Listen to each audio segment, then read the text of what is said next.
ओम नमो भगवते वासुदेवाय। ओम नमो भगवते वासुदेवाय। नारायणं नमस्कृत्य नरं चैव नरोत्तमं देवीं सरस्वतीं व्यासं ततो जयमुदीरये। नष्टप्रायेषु भद्रेषु नित्यं भागवत सेव्या भगवती उत्तम श्लोके भक्तिर्भवति नैष्ठिकी। कृष्णाय वासुदेवाय देवकी नंदनाय च नंदगोपकुमाराय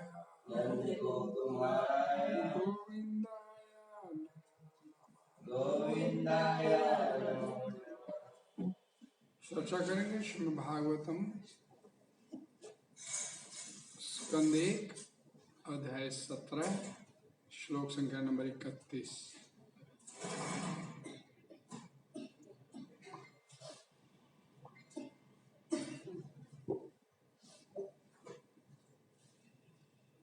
श्लोक संख्या नंबर 31। ना राजा उवाच नाते गुडाकेशा यशोधारा ना पद अंजले भयम् अस्ति किंचिता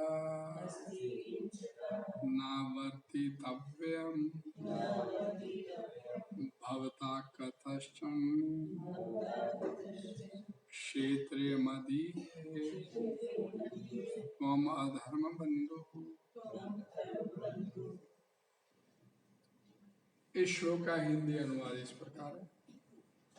राजा ने इस प्रकार कहा, हम अर्जुन के यश के उत्तराधिकारी हैं और चूंकि तुम हाथ जोड़कर मेरी शरण में आए हो, अतः तुम्हें अपने प्राणों का भय नहीं होना चाहिए। लेकिन तुम मेरे राज्य में रह नहीं सकते क्योंकि तुम अधर्म के मित्र हो। हरे कृष्णा।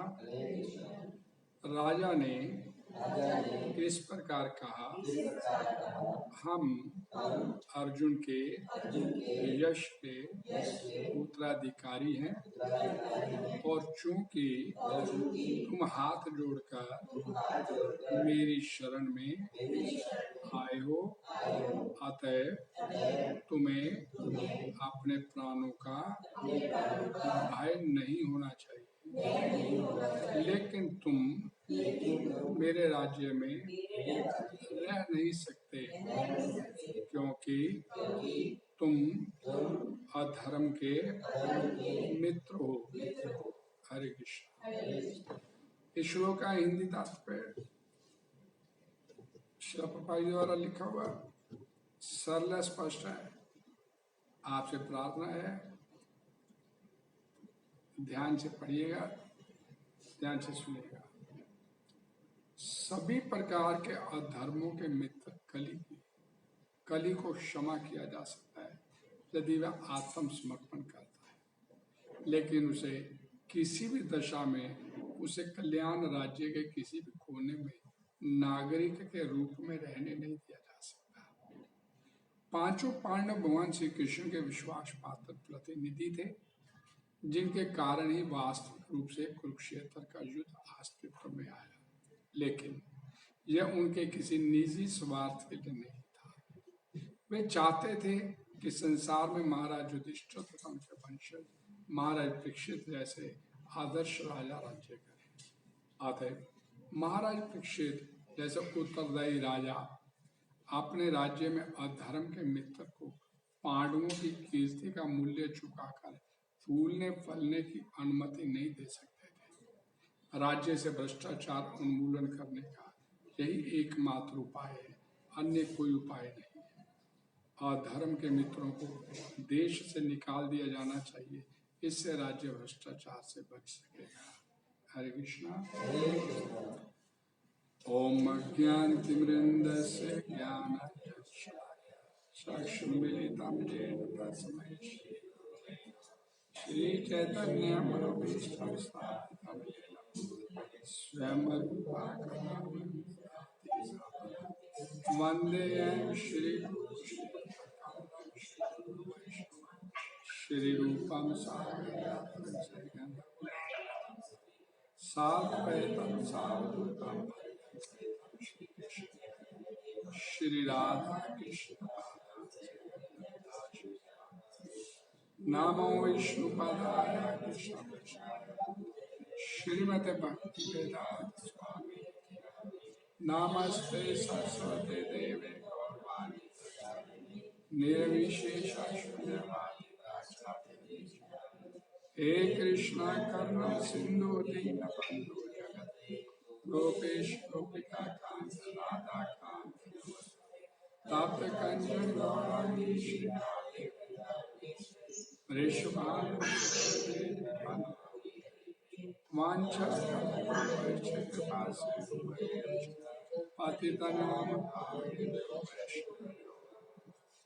श्री कृष्ण चैतन्य प्रभु श्री अद्वैत गदाधर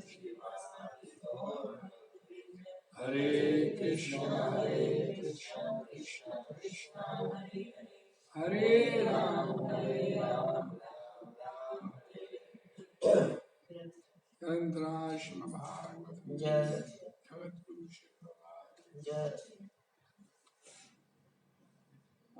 ने इस प्रकार कहा, हम अर्जुन के यश के उत्तराधिकारी हैं और चूंकि तुम हाथ जोड़कर मेरी शरण में आए हो, अतएव तुम्हें अपने प्राणों का भय नहीं होना चाहिए।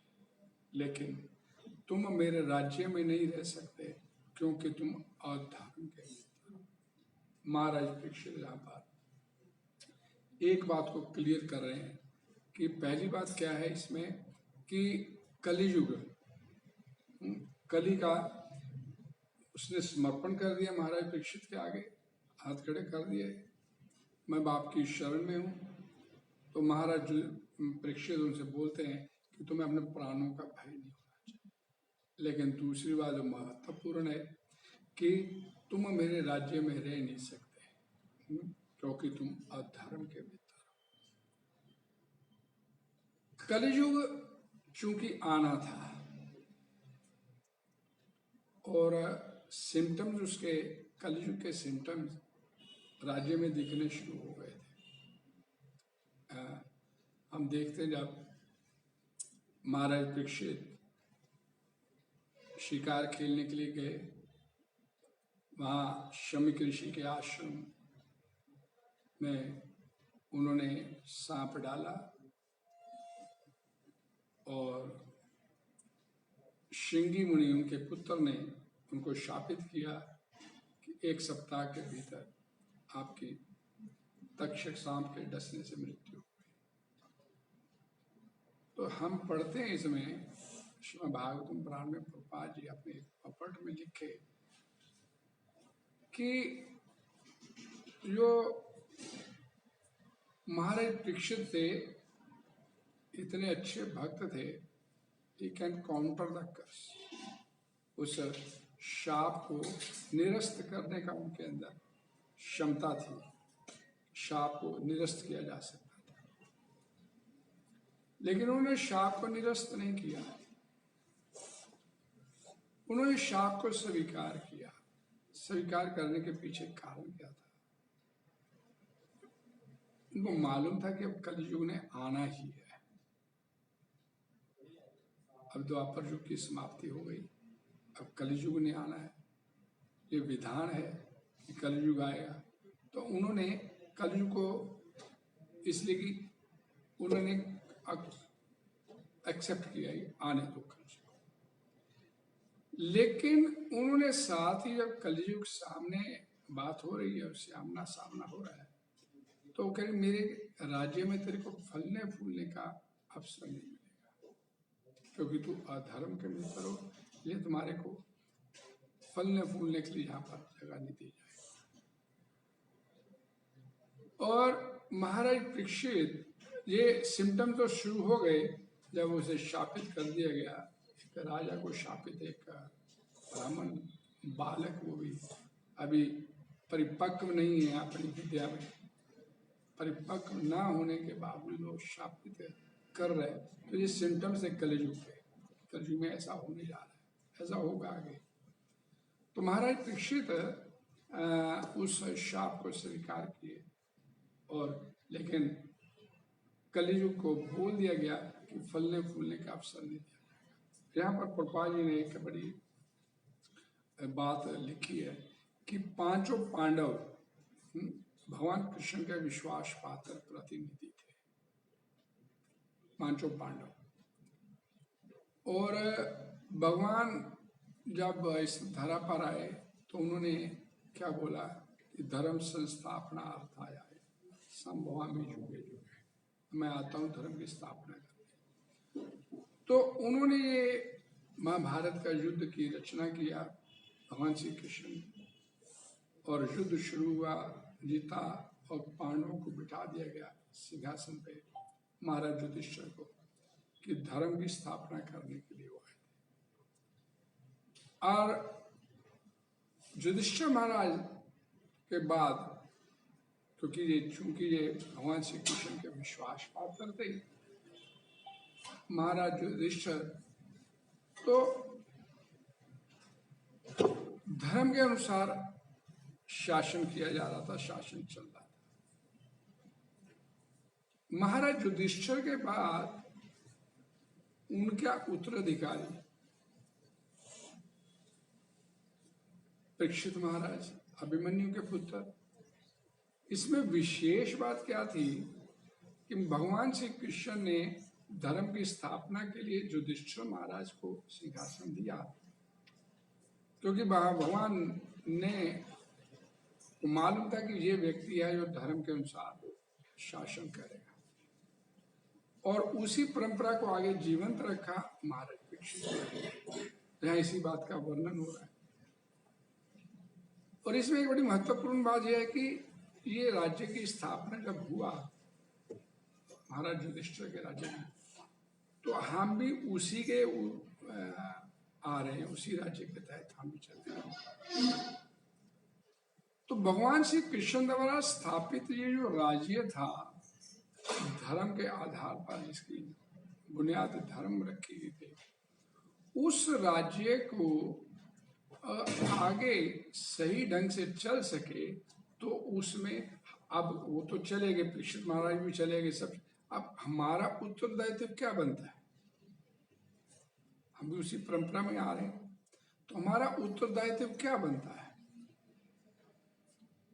नहीं, हम तो ये साधारण से नागरिक हैं, हमारी तो कोई रिस्पॉन्सिबिलिटी नहीं है, हमारा तो कोई लेना देना नहीं, हम वो तो राजा का कर्तव्य था।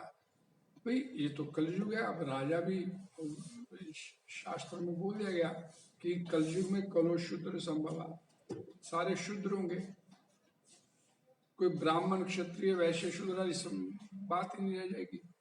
कलो शूद्र संभव, कलयुग में सब शूद्र ही होंगे। तो जो विरासत हमारे को पीछे से, जिसकी स्थापना, जिसका आधार भगवान ने, जिसकी बुनियाद रखी थी, वो अब आपके पास है। तो हमारी स्थिति की, हम तो सिंपल नागरिक, हम क्या कर सकते हैं? लेकिन हम ये बात कह के अपने उत्तरदायित्व से छुटकारा नहीं प्राप्त कर सकते। रिस्पॉन्सिबिलिटी खत्म जी, हम तो सिंपल से नागरिक हैं, नहीं। जैसे महाराज परीक्षित बोल रहे हैं कि मैं अपने राज्य में इस कली को फलने फूलने का अवसर नहीं दिया जाएगा। क्यों? क्योंकि तुम अधर्म के मित्र हो। तो ठीक वो स्थिति आपके साथ भी है, और हम लोग अपने इस उत्तरदायित्व को समझे, ध्यान से मेरी बात को समझिएगा, हम लोग अपने उत्तरदायित्व को समझे और अपने जीवन में कली को फलने फूलने का अवसर नहीं दें, काम आसान नहीं हो जाएगा। हम तो भागवतम पढ़ रहे हैं, भागवतम एक भगवान का संदेश, हम तो भगवान का संदेश। हरे कृष्णा। लेकिन हम कभी इस तरफ ऐसे इस एंगल से, इस पॉइंट ऑफ व्यू से सोचते नहीं, हम करते नहीं, देखते नहीं।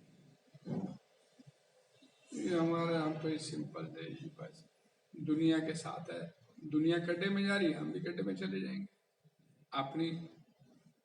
तो ये अपना दृष्टिकोण होता है। तो कली को अपने जीवन में, हम अपने जीवन पर्टिकुलर इंडिविजुअल लेवल पे अगर अपने जीवन में कली को फलने फूलने का अवसर नहीं दे तो काम आसान हो जाएगा। जैसे यहां पर इस बात को क्लियर किया गया कि पांचों पांडव भगवान श्री कृष्ण के विश्वास पात्र प्रतिनिधि थे, जिनके कारण ही वास्तविक रूप से कुरुक्षेत्र का युद्ध अस्तित्व में आया। भगवान ने सारी व्यवस्था किया कि धर्म का राज्य स्थापन करना है, लेकिन ये उनके किसी निजी स्वार्थ के लिए नहीं था। वे चाहते थे कि संसार में महाराज युधिष्ठिर तथा उनके वंशज महाराज परीक्षित जैसे आदर्श राजा राज्य करे। अतः महाराज परीक्षित जैसे उत्तरदायी राजा अपने राज्य में अधर्म के मित्र को पांडवों की कीर्ति का मूल्य चुकाकर फूलने फलने की अनुमति नहीं दे सकते। अब महाराज परीक्षित अपना इंडिविजुअल लेवल पे अपना रिस्पॉन्सिबिलिटी देखते, मेरी रिस्पॉन्सिबिलिटी क्या है। राजा की रिस्पॉन्सिबिलिटी क्या होती है कि अपनी प्रजा का ध्यान रखे। तो प्रजा में उसके लिए नहीं कि जो मनुष्य है वही उसकी प्रजा है, पशु पक्षी ये सब उसकी प्रजा में आते हैं। और ये हम देख रहे हैं कि वो एक बैल के 3 पांव कट चुके हैं और बैल मरणासन अवस्था में पड़ा है, गाय दयनीय अवस्था में पड़ी है, और महाराज परीक्षित ने तत्काल तलवार निकाली कि जिसने इनकी दुर्दशा की है उसे तुरंत दंड दिया जाएगा। तो इस बात को क्लियर कर दिया गया कि धर्म ने बोला, बैल रूपी धर्म बोलता है कि पूछा किसने आपकी दुर्दशा की है, तो दुर्दशा किसने की? आप राजा हो, आप देखिए मैं तो प्रजा हूं, मैं तो क्या अलग अलग, उन्होंने यहाँ पर जवाब दिया कि अलग अलग थ्योरी चलती है। कोई कहता अपने कर्मों के फल भोग रहा है, कोई कहता इसने मेरे को दुख दिया, इसने, तो किसी को जिम्मेवार नहीं ठहराया। It is you who decide कि किसने मेरी दशा किया। तो अब कली सामने है और हाथ में तलवार लेके राजा गरज के बोला तेरे को बख्शा नहीं जाएगा। उन्हें सरेंडर कर दिया। अब सरेंडर किया तो राजा कहता ठीक है भी, तेरे को प्राणों का भय नहीं होना चाहिए, अब तूने सरेंडर कर दिया है, लेकिन तेरे को फलने फूलने का अवसर नहीं दिया जाएगा। पांडवों में ऐसा कौन सा गुण था कि भगवान ने उनको अपना उत्तराधिकारी बनाया भारत के लिए कि भाई ये सिंहासन पर बैठे और राज करें? ऐसा कौन सा गुण था पांडवों में? धर्म के पथ पर, शरणागत सबसे पहला जो उनके अंदर विशेष शरणागत होना। भगवान के शरणागत थे तो इसीलिए वो सारी व्यवस्था को ठीक ठाक कर सके। और हमारी स्थिति शरणागत वाली है, हम हैं शरणागत भगवान के, हम तो नहीं है शरणागत। लेकिन जैसे ही हम भगवान के शरणागत होंगे तो जो हमारे जीवन में कली जो फल फूल रहा है वो अपने आप उसका शमन हो जाएगा उसका। इसीलिए यहां पर बोला गया कि राज्य से भ्रष्टाचार उन्मूलन का करने का ही एकमात्र उपाय है, कोई अन्य उपाय नहीं है। और धर्म के मित्रों को देश से निकाल दिया जाना चाहिए। इससे राज्य भ्रष्टाचार से बच सकेगा। हम अपने जीवन से कलियुग को निकाल दें। कली के जो प्रभाव है अपने जीवन में उन्हें फलने फूलने का अवसर नहीं दें। अपने जीवन में उन्हें फलने फूलने का अवसर नहीं दें। तो जो हमारे को एक धरोहर मिली है भगवान श्री कृष्ण द्वारा स्थापित, जो धर्म का राज्य भगवान श्री कृष्ण ने स्थापित किया, उसको आगे हम सही ढंग से उसकी निभाते कर सकें। कलियुग में एक जो सबसे प्रमुख बात है कि जीवन में कलियुग की पहचान क्या बोली गई कि ये चार बैल के चार पैर थे। तो दया, शोचम,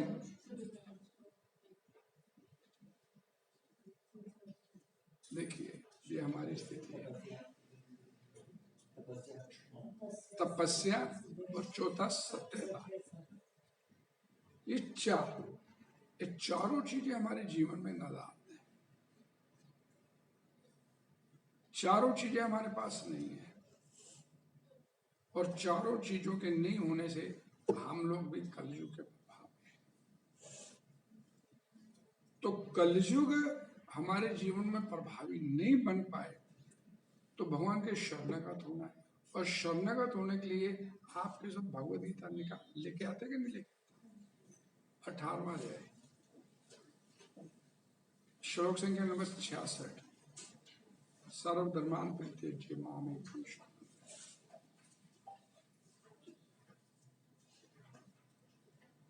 अध्याय 18।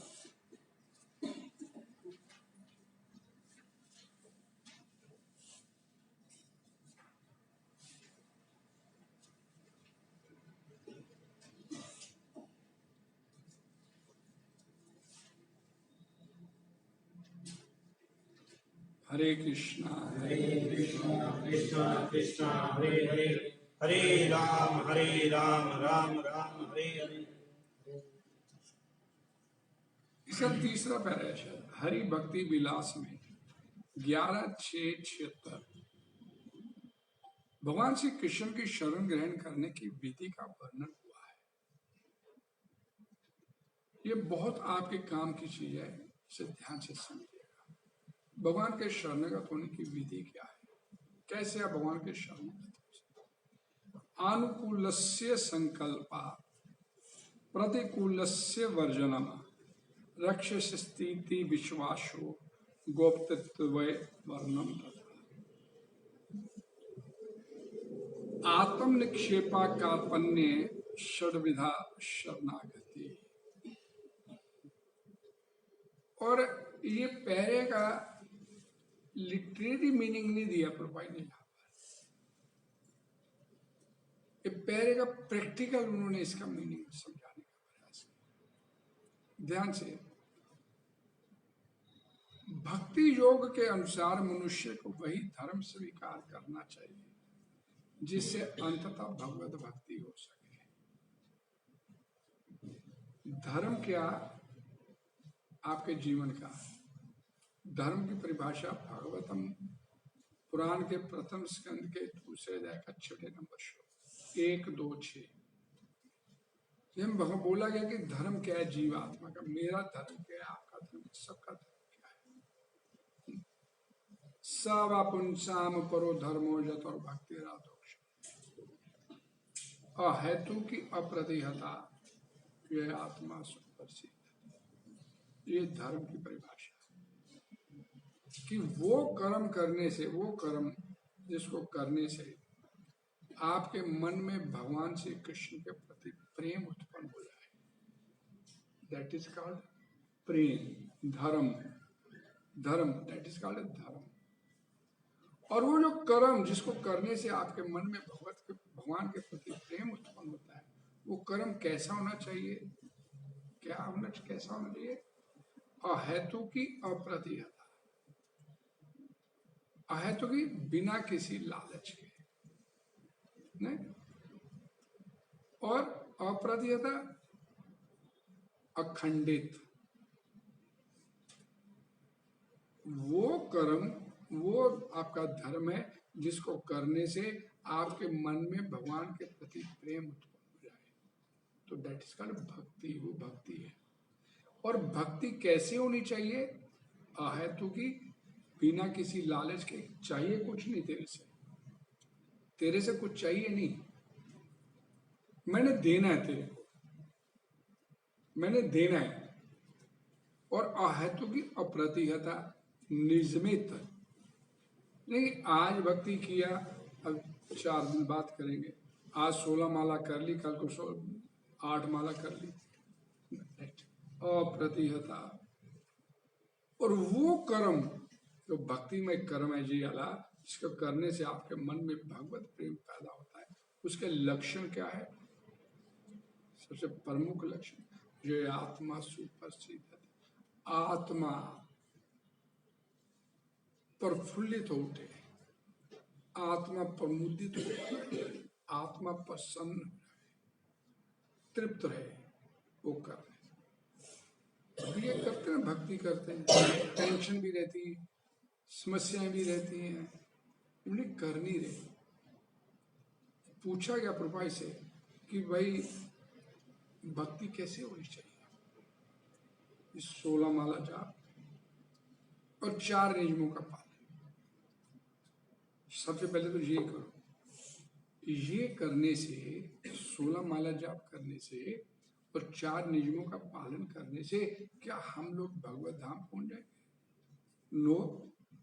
प्रभु जी बोले भगवत धाम आप 16 माला मिनिमम करते हो और 4 नियमों का पालन करते हो, तो इसका मतलब है कि आप ह्यूमन बीइंग कहलाने के अधिकारी हो, भक्ति के नहीं। इस बात को समझिए ध्यान से कि भक्ति के नहीं, आप मनुष्य कहलाने के अधिकारी हो। अगर 16 माला मिनिमम जाप करते हो, 4 नियमों का पालन करते हो, तो आप मनुष्य कहलाने के अधिकारी बने हो। ना किया ये मैं 16 माला करना शुरू हो गया, 4 नियमों का पालन, मैं तो भगवत धाम पहुंच जाऊं, वो बड़ी दूर की बात। शरणागति टॉप मोस्ट, मतलब वो लेवल भक्ति का। और 16 माला जाप करना, ये तो स्टार्ट है। 16 माला जाप करना और 4 नियमों का पालन, ये तो स्टार्ट है आपका। वहां पर स्टेज पे हो आप, स्टार्टिंग है। और वो जो लेवल है शरणागत होना, भगवान के शरणागत हो जाना, वो तो सुप्रीम, वो तो बड़े बड़े ऋषि मुनि वो नहीं पहुंच रहे। हम तो बड़े, हम तो भगवान के शरण भाई, हम ऐसे भगवान का, ये ऊपर ऊपर की बातें हैं। कहाँ आप बिकोगे, कहाँ आप गिरोगे, पता नहीं चलेगा। तो वो लेवल जो शरणागत, तो प्रभा जी कथा कर रहे थे, ये बात बता रहे थे, तो सारे जितने डिवोटी आगे बैठे थे, प्रभा जी देखा सबके मुंह उतर गए। वो लेवल इतना ऊपर वाला लेवल। और हम तो भी 16 माला सोचते हैं, 32 माला भी कर लेते, तो अपने आप को कुछ सोचना शुरू कर देते, कुछ समझना शुरू कर, तो प्रॉब्लम हो रहा है। 100% 100% वाले लेवल पे जाओ, 90% वाले भी हो जाएंगे। देखा कि सबके चेहरे उतर गए। 100% लेवल भक्ति का प्राप्त करना, वो पीक पे पहुंच जाना, अपने टॉप पे पहुंच जाना, तो वो सब के भी, ये तो हमारे लिए तो बड़ा मुश्किल है, नेक्स्ट टू इम्पॉसिबल। तो प्रभुपाद जी ने देखा, अभी भी खुश कोई नहीं हुआ। 100% 90% तो बड़ा फर्क है। तो प्रभुपाद जी उस दिन कथा खत्म किए थे, तो अपने उठे, डाला कंधे पे, चलने लगे। फिर चलते चलते बोले 80% वाले भी पहुंच जाएंगे, 80% वाले पहुंच जाएंगे। It is not a matter of love, listen properly, 80% वाले भी पहुंच जाएंगे। देखा फिर उनके चेहरे नहीं है, प्रसन्नता नहीं है, अभी भी प्रसन्न नहीं है। तो चलते चलते फिर जाते थे, 70% वाले भी अगर चाहे तो प्राप्त कर सकते हैं। 70% यानी 30% छूट तो प्रभुपाद जी ने दे दिया, लेकिन छूट नहीं दिया। उन्होंने क्या बोला कि जब उन्होंने ये बोला था कि 16 माला जाप, उसे 16 माला नहीं बोला, उन्होंने 64 माला बोली थी सबसे पहले। तो 64 माला पे सबके चेहरे लटक गए थे कि 64 माला तो इसमें पूरा दिन लगता है 64 माला करने में। तो प्रभुपाद जी बोले ये कम होना चाहिए, इतना हम नहीं कर सकते। अंग्रेज जोटी था, इंग्लिश जोटी था, ये तो पूरे दिहाड़ी का काम हो गया। कम से कम 7-8 मिनट एक माला को लगते हैं, तो 64 माला करने के 8-9 घंटे का काम है। तो भाई ठीक है, 32 पे फिर 24 पे आ गए, 32 से 24 पे आ गए। और 24 भी उनको लगा ये भारी है, 24 माला करने पे भारी है, 25 माला करनी भारी है, तो ले दे के 16 माला पे आ गए। पापा जी बड़े मर्सीफुल है, देख लिया कि ये करने वाले नहीं, कलयुग है ना, नहीं करेंगे, नहीं कर पाएंगे। ठीक है 16, लेकिन 16 माला से नीचे नहीं। एक लेवल होता है, एक वैष्णव जब होता है ना, वो देखता है सामने, वो हम पढ़ते हैं श्रीमद् भागवत में सुबह मंगल आरती में, निकुंज योनो रति केले, क्या संजय है मंगल आरती है, निकुंज योनो रति जाली बेर तत्रात दक्षयाद, दक्ष होता है गुरु, वो देखता है कि कैसे ये चलेंगे सब। तो उन्होंने बोला कि 70% पे उन्होंने बोला, जब 16 माला पे आ गए, 16 माला से इससे काम नहीं। हमारे एक कथा आती है, मृगारी की कथा आती है, आप सभी जानते हो कथा। एक शिकारी था जिसका नाम मृगारी था। तो क्या करता था कि शिकार का किस्सा में गलत लिखा था। ओके, उसका क्या होता था, शिकार को अपने जानवरों को मारता था, तो मार के अधमरा करके छोड़ता था, पूरी तरह से नहीं मारता था, तड़पते रहते, तो उनको उस लेवल पे ले आता था, तड़पाने वाले लेवल। तो जब उनसे नारद जी देखा रास्ते में इतने जानवर मरे पड़े, तो बड़ा आश्चर्य हुआ कि ये मरे भी नहीं है, अब तड़प रहे हैं, कौन ऐसी स्थिति उनको ऐसी स्थिति में डाल दिया। तो आगे देखा और जानवर तड़प रहे हैं, वो आगे पता चला ये तो मृगारी का काम है। क्यों किया? मेरे को मजा आता है इसमें, तड़पाता देखता हूँ, मेरे को मजा आता है।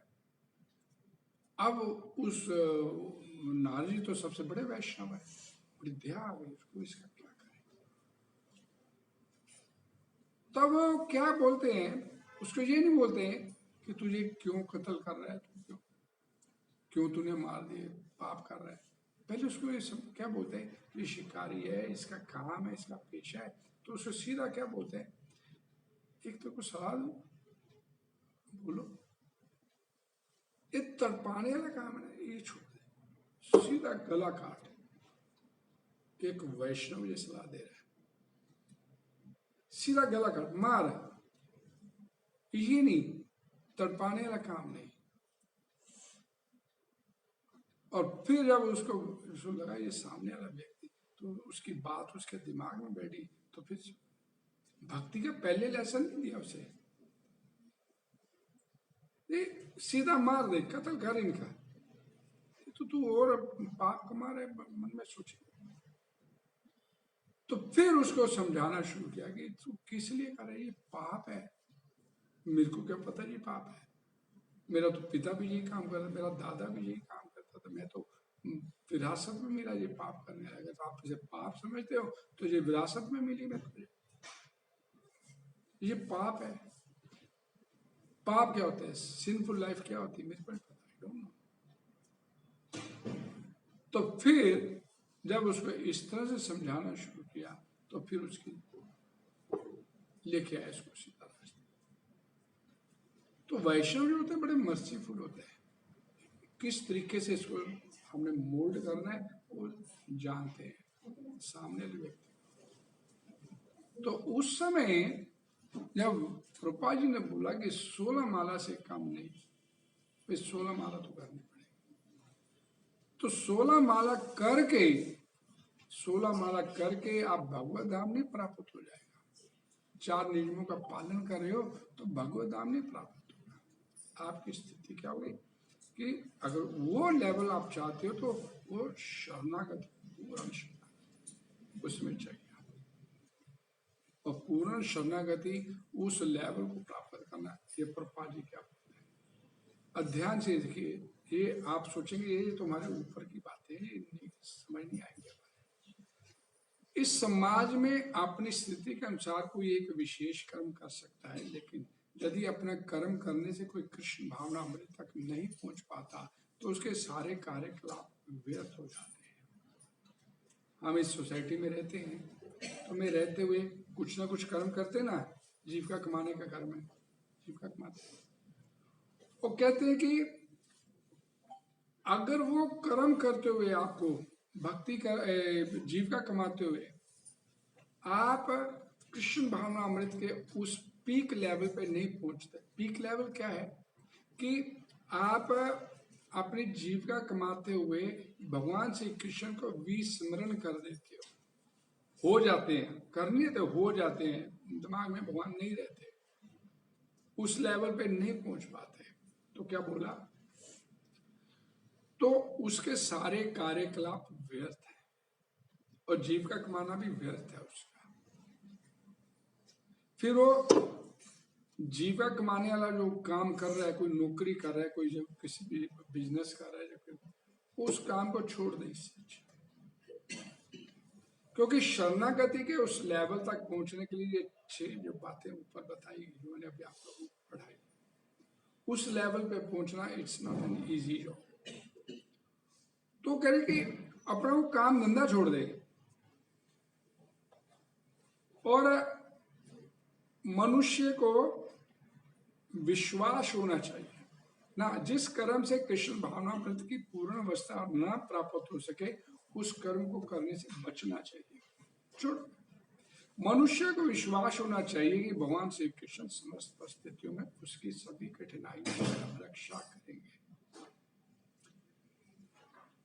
मतलब आप जीविका कमाने वाला साथ में नौकरी छोड़ दो, यार मैं तो भगवान को तो दिमाग में नहीं रहता, भगवान तो ले कमाऊंगा क्या, नहीं तो खाऊंगा क्या, गुजारा कैसे चलेगा, गुजारा कैसे चलेगा ना। ये ऊपर से निकलने वाली बातें हैं, लेकिन इसके अलावा रास्ता कोई नहीं है, ये दिमाग में रख लीजिए। हमें लगता है ये तो यार इस लेवल की भक्ति तो, लेकिन ये लेवल प्राप्त करना पड़ेगा तो आपको कुछ मिलेगा। तो प्रभुपाद जी बोले कि 16 माला का जाप करते हो, 4 नियमों का पालन करते हो तो क्या भगवत धाम मिले? नहीं, तब आप सिर्फ मनुष्य कहलाने के अधिकारी हुए हो। ये करने पे भगवत धाम तो बड़ी दूर की बात है, आप मनुष्य कहलवाने के अधिकारी हुए हो तभी। तो मनुष्य को विश्वास होना चाहिए कि कृष्ण समस्त परिस्थितियों में उसकी सभी कठिनाइयों से रक्षा करेंगे। इसके विषय में सोचने की कोई आवश्यकता नहीं कि जीवन निर्वाह फिर कैसे होगा।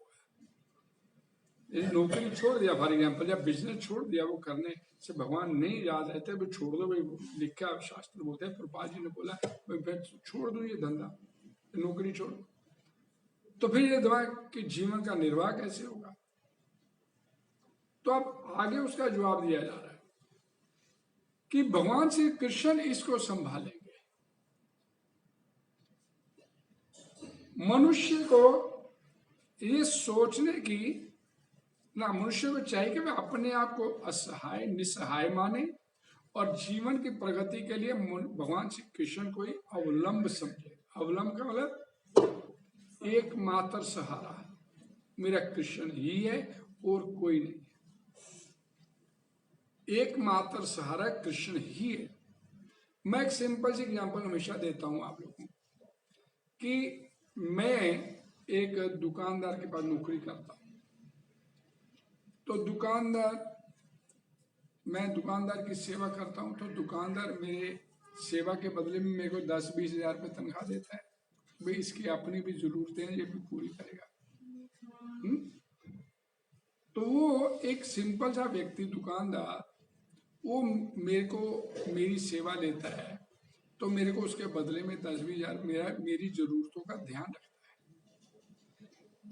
तो मैं उसकी सेवा में लगूंगा, तो क्या वो दुकानदार एक सिंपल आदमी से भी गया गुजरा कि आपकी जरूरतों का ध्यान नहीं रखेगा?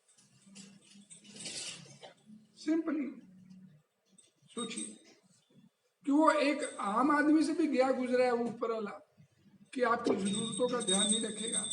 इसका गुजारा भी, इसको खाना पीना कपड़ा सब कुछ चाहिए, इसकी व्यवस्था करनी। पूर्ण कृष्ण भावना भावित होकर भगवत भक्ति में प्रवृत्त होते हुए प्रकृति के समस्त कल्मश से मुक्त हो जाते।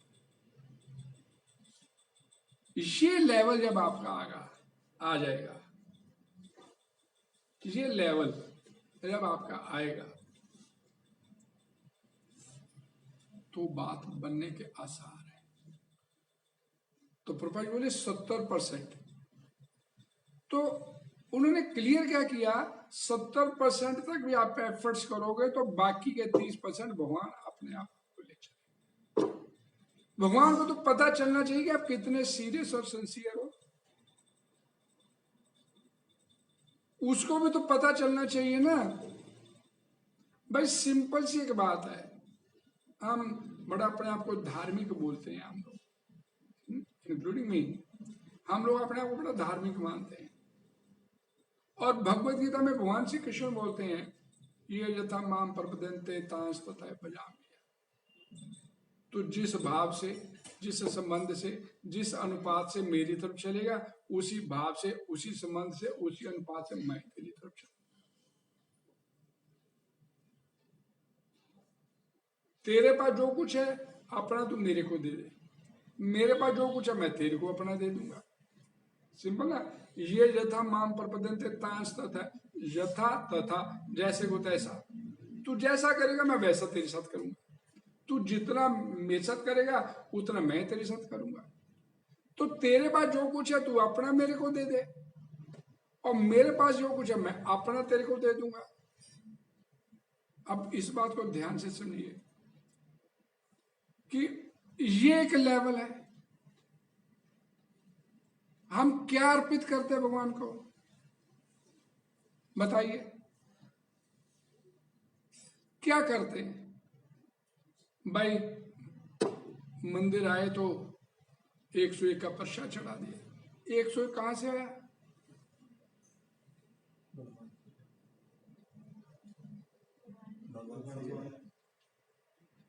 किसको दे रहे हैं? वो तो डिमांड भी नहीं करता, वो तो कहता सिंपली पत्रम पुष्पम फलम तो है, मेरे को तो चाहिए नहीं, मेरे को तो भाव चाहिए तेरा। वो तो आपसे मांग ही नहीं रहा, वो तो नहीं डिमांड करता आपसे कहीं भी।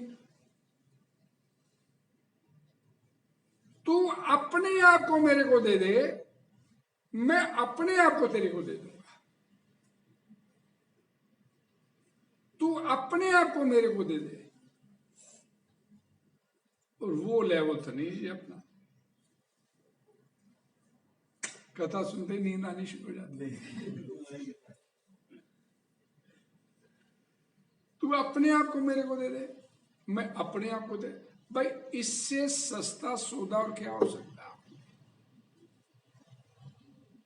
बताइए। अब ये कथा हम सुनेंगे घर आके, मोबाइल भी देना। सबसे पहले तो मोबाइल है। अभी घंटी बजेगी ना, कथा को लात मार के बाहर जाके कथा सुन, मोबाइल सुनना शुरू करेंगे। ये हमारा लेवल है। इतने तार जुड़े हुए इस संसार के साथ कि कोई भी तार ढीला ना पड़ जाए। पता भी उसमें नंबर आ जाएगा, बाद में बात की जा सकती है। नहीं अब भी करनी है तो देश पलटी खा जाएगा।